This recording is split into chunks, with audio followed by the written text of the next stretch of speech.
Hello guys, in today's video I'm going to show you how to turn off and disable parental controls in Fortnite. So first of all, you want to go to Google and go to Epic Games login, go to this link here and sign into your account.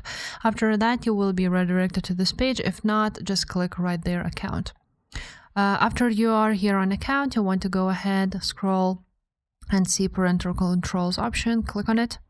Then you're going to need to enter the PIN. If you forgot your PIN, you're going to just click it and it will basically send you a reset button to your email and you're going to reset your PIN. Now, if you know your PIN, you're going to enter it here. After that, click confirm. Now you will see all of these parental controls.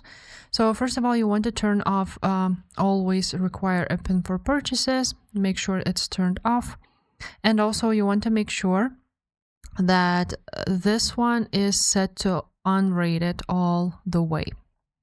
Another thing to change is go to social permissions, and on social permissions you want to go ahead and turn off require PIN to add Epic friends. And also if your voice chat was to nobody, you want to go ahead and click on everybody, and the same for the text chat too. But these social permission settings and some general settings are mostly what you need. So if this video was helpful, make sure to subscribe and I will see you